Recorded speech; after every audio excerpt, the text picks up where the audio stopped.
When I was making Dice, I thought for a long time and I was like, I want to bring two African giants together.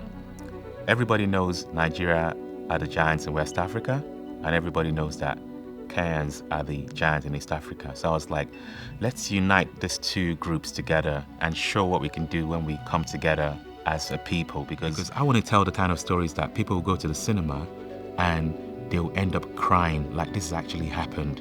Like, you'd be like, it's a film, but it looks so real. And they'll actually cry, oh, that person died, or that person had a bad time and stuff like that. So the kind of filmmaker I am is like, I want to make a film that even before you actually hear the actress or actors speak, you look at the team, you look at the fashion, you're like, wow, what are they wearing? You look at the environment, the location, before you actually go into the acting. So it's like you're already glued to the screen, you're looking at all the colorful, beautiful African prints. You're looking at the actors delivering as you want them to be, So basically, when it comes to choosing a cast, I do my research by watching what they've done in the past. So I look at the character, I look at what I want he or she to do, then I start thinking about who have I seen done something similar.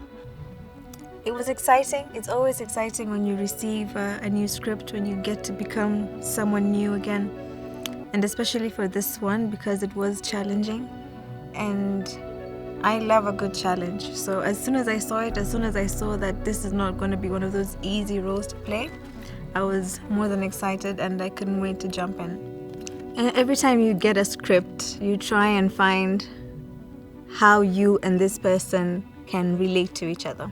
Even if it's just one small thing, if you have that and you can connect the two humanities together, then you have somewhere like a launching pad. So I played the role of a policeman called Shegun Black. He's undercover. And he's not your normal policeman that wears a police uniform. He wears a black t-shirt, a police badge, and blue jeans. So it's kind of funky. And he's very proud of where he comes from. He's from Lagos. Lagos is in Nigeria. So he will do anything to protect his people, to keep a good name, and always say something positive about Lagos. So he's very proud of where he comes from. When I found out I was going to shoot in Lagos, I was over the moon. That's the heart of it. That's where all the magic happens. And you hear these stories about Lagos and people try to scare you. But when I got there, it was just such a hub of activity. And the food was so nice and everybody was so welcoming. It just felt like I was at home. It didn't feel like I was part of, I was in another country. I felt like I was just still at home. And I really was appreciative of just how much they opened up their arms to me, and nobody made me feel like I was an outsider, and I got to learn from all these other filmmakers. It was just such an eye-opening experience, and I can't wait to go back. One of the very interesting things I found when we were shooting Dice was when you take a character, an actor, and you get them to deliver a piece, and it looks so real.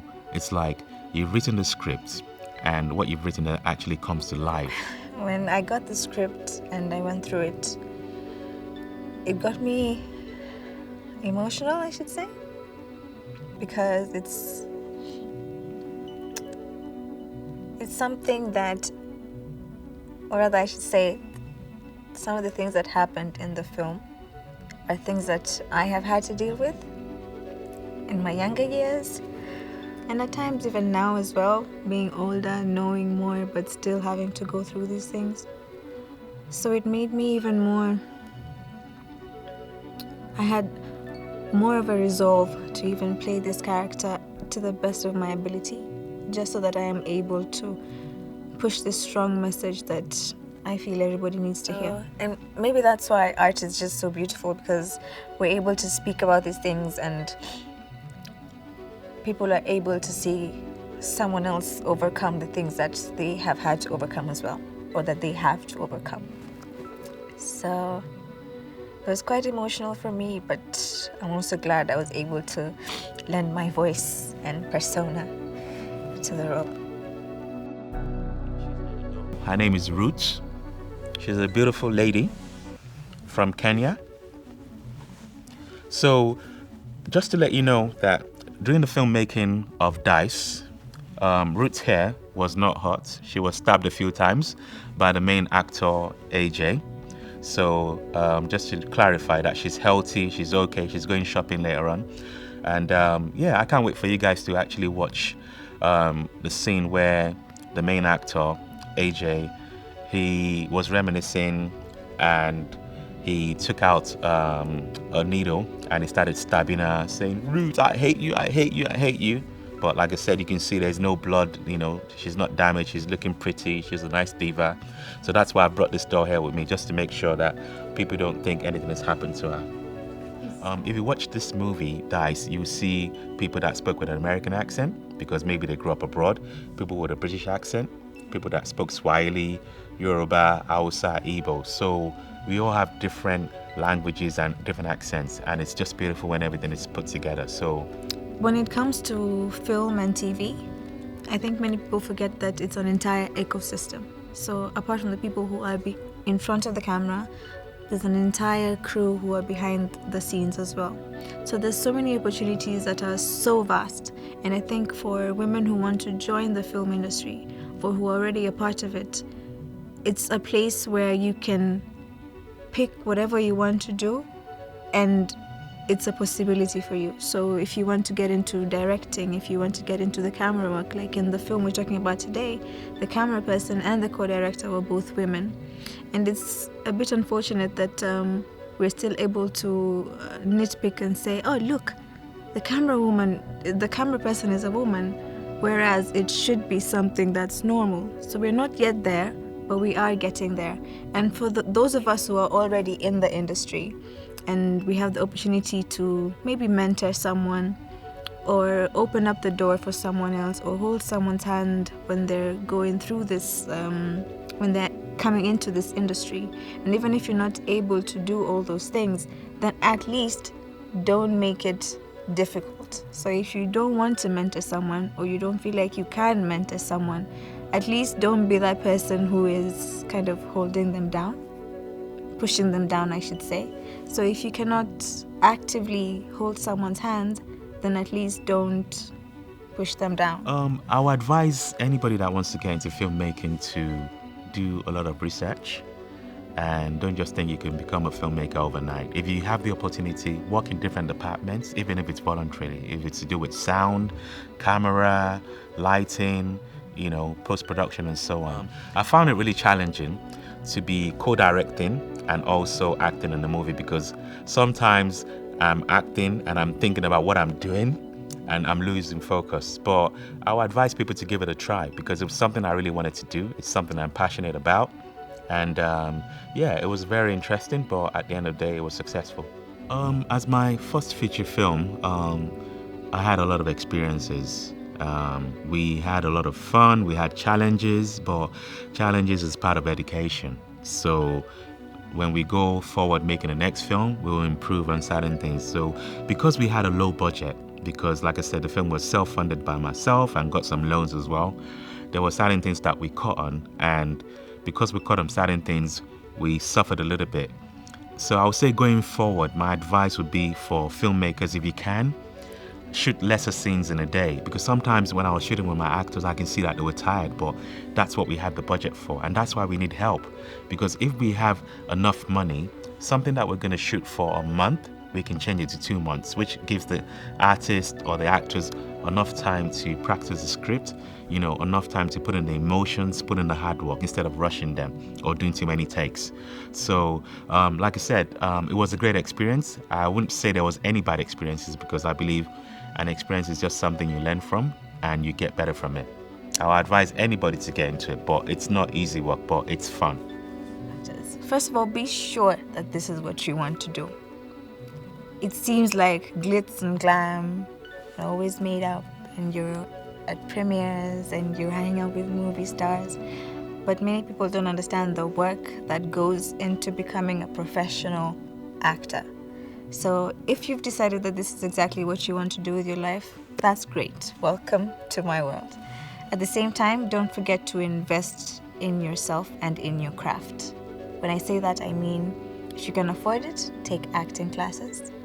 If you want to be an actor, if you want to join the other side of it, then take classes in that as well. Become certified or at least have some knowledge in one way or another. If you can't afford classes or an acting coach, the resources now are endless. There's YouTube, there's TikTok. People are learning things from TikTok. So just remember to invest in yourself and give yourself some time. It doesn't just happen overnight. Overnight successes usually take 10 years plus in most cases. So it looks like, where did this one just pop out from? But in reality, you have been working on yourself for years before that. So don't rely only on your raw talent. It's not something that one in 1,000, 1 in 1,000,000 people have just raw talent and it shines through without any external forces or people helping you up. But if you can have people to help you learn your craft and prop yourself up, then by all means invest in yourself. Learn things like the numbers method, where if you're reading a script, the varying emotions go from 1 to 10. So if it's a scene that requires you to be at a 10, then you know how to take it to a 10. And if it's something that needs you to be at a 5, then you know how to mellow yourself down to a 5. And if it's a 1, you know how to completely almost become comatose and you're at your 1. So take time to learn these things, invest in yourself, sharpen that axe so that when the time comes to cut down the tree, you're ready. There's something for everybody. We have love, we have things like violence, we have speed car, racing cars. You know, there's everything. There's a lot of culture, there's a lot of color. It's a film that it's going to take Nollywood to a different level. You've never seen anything like this. This is definitely a movie you want to watch. I cannot wait for you guys to see this film. There's everything that you want in a film. There's love, there's hate, there's stunts, there's violence, there's me, some of my best work yet. So it will be in the cinemas and on VOD as well. I cannot wait for you guys to watch it, and make sure you tell us what you think. Send in the feedback our way so that we can make an even better film next time for you guys. Thank you and all my love. It's explosive.